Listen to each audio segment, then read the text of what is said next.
Hi, my name is Sarah Slart, and in this film that you're about to watch, you'll see U.S. veterans who served in different armed forces talk about their trials and tribulations through the adjustment of living in a military community to living in a town called Berkeley, California.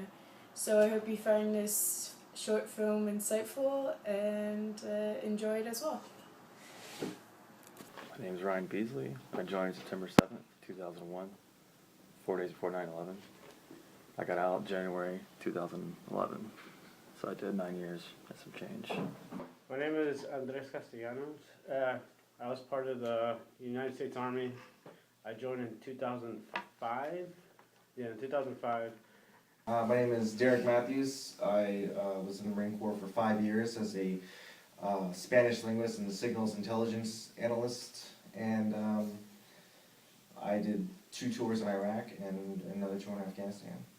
Well, my name is Bertuso. I served in the Marine Corps for 4 years. I am now pretty much on my 4-year contract, inactive contract. I already served at least 2.5 years of that inactive contract. I'm still waiting for another 2 years or so until to be able to get out of here, because underneath those 2 years of inactive contract or service, I can't really go anywhere. Me personally, I don't think 100% of the military veterans or military personnel is all pro-war. I mean, that's just nonsensical to be pro-war. Who wants to be pro anything that's going to lead to like death, damage, and destruction? Very, very few people, I would say. I don't know. I'm just speaking of my opinions, but that's my opinion. And for yourself, yeah. And myself included. So yeah, not everyone's pro-war. A lot of people go to the military to get other benefits. You know, school for money for school, because the American college system requires a lot of money to go to school. You know, so that's one reason why people go. That's one reason why I went. And my original reasons for joining the military was pretty much for school. And then when I was younger, I always wanted to join like the military. I don't know, it was like my sister went, so it was kind of like a thing that I was like, oh, she did it, I think I could do it too. I fought because I had to, realistically. I joined the Marine Corps without ever wanting to go to Iraq or Afghanistan, and I joined the military for the financial benefits, the stability, the independence, and for the GI Bill and the ability to go to college. So, I mean, in that regard, I guess it's kind of like being a mercenary, right? Like doing it for the money, right? When when you hear about Berkeley and their stance on military and stuff, you're not gonna come here boasting, veteran pride, wearing your veteran hat and your veteran T-shirt.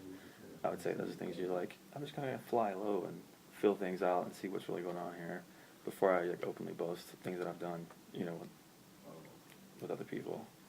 But I'd say that once people got to know me and then realized I was a veteran, most people had no problem with it.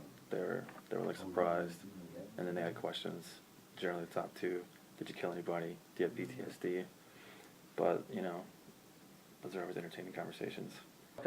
My first year here, I was very timid to tell people that I was a veteran, just in the sense only people that I knew that were veterans, I would tell, but people that I didn't know, I just kind of kept my mouth shut.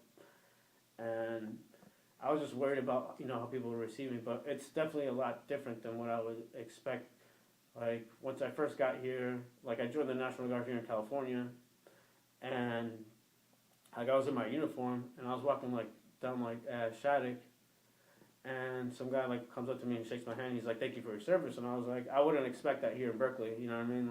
It's definitely different. And I mean, sometimes you do get people that kind of look at you weird. They're like, "Oh, you're in the military." But there's also a lot of people that, they're like, "Oh, that's cool, how was it, this and that." I mean, you always get the stupid, dumb questions, "Oh, did you kill someone?" But, I mean, I guess after a while you expect that. You're like, "Oh, okay, whatever." There's some people that hate the military because they think that everybody's a warmonger. So there's some people that actually are against the war. Some people are against the drone attacks. Everybody is against. They're always against somebody. There's no sense of everybody in the same page that, oh, we have military to protect or defend this country. But then there's other people that, why are we going to war? Why should we be doing this? I mean, this is something that's been going on for a while now. It's not like everybody has the same views. Everybody's got a different view. Even here in Berkeley, that's one thing about Berkeley, is that everybody has a different opinion. Some people agree with the war, some people don't. I think everybody has those preconceived, if you haven't spent a significant amount of time in Berkeley, you have a lot of preconceived notions about how left-wing liberal it really is in Berkeley, and so, I mean, apprehension, not so much. I mean, more, I was kind of looking forward to it because I personally have those sentiments, you know, and to come out here and to talk, have real conversations with people who have insight on foreign policy and what's going on out there, and care about what's going on in Iraq and Afghanistan, and you know, I had heard that, you know, that there were people ousting the Marine recruiter stations from local schools and things like that, and now, you know, I show up here and there's really just an ignorance about what's going on in Iraq and Afghanistan. A lot of people couldn't tell me, you know, what country is in between Iraq and Afghanistan. There's a complete apathy in regard to, you know, the amount of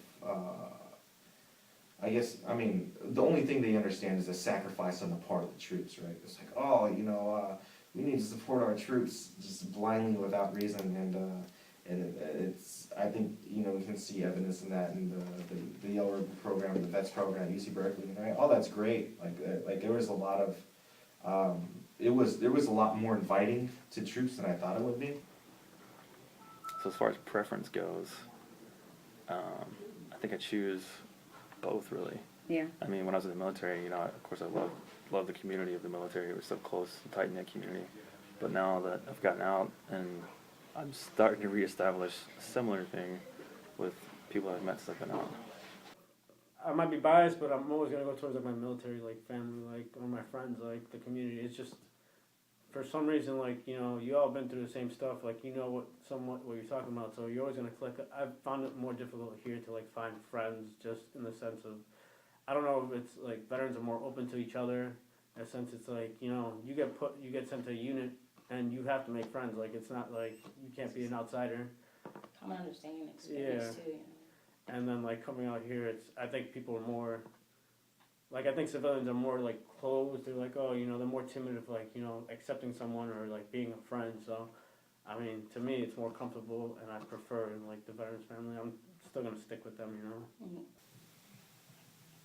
The Marine Corps community is really irreplaceable because it's I mean, it's still a brotherhood. Those are still guys who you fought next to on your left and your right, and you know, regardless of what issues we may have had with leadership and American policy, like that's still a brotherhood, and it's completely irreplaceable. And so you come out here, and you know, you're in a city, and everyone's a stranger, realistically, and like this kind of city mentality. It's not like a small town in a rural area, everybody will wave and say hi, and everybody will really kind of get up in your business.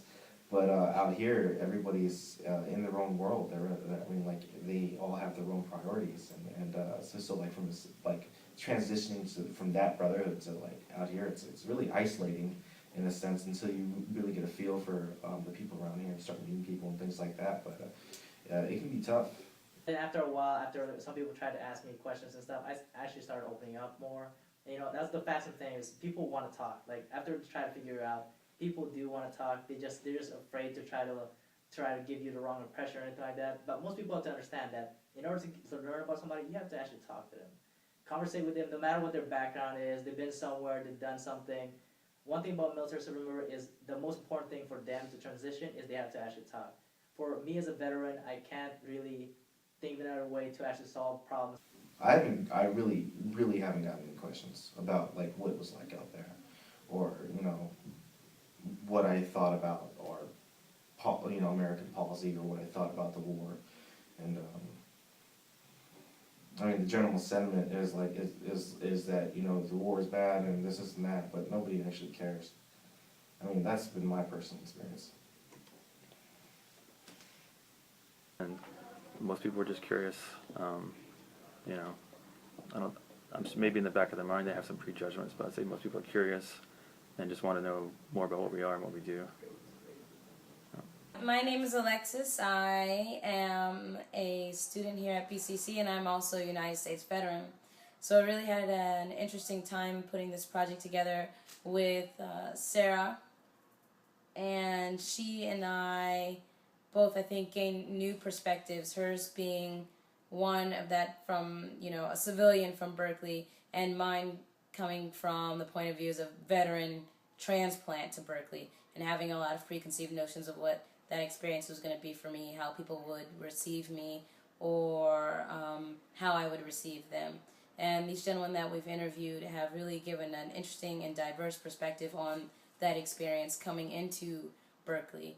It's also given me an opportunity to kind of look at my picture and my experience and how that was for me. And it has been borderline therapeutic to even have that exchange, because that was a big transition and is really important for a lot of veterans transferring into civilian life.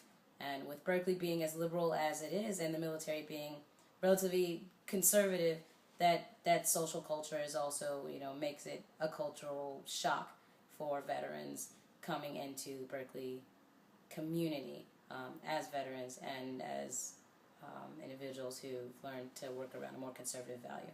So thank you very much for watching, and I hope you enjoyed it as much as we enjoyed learning from it.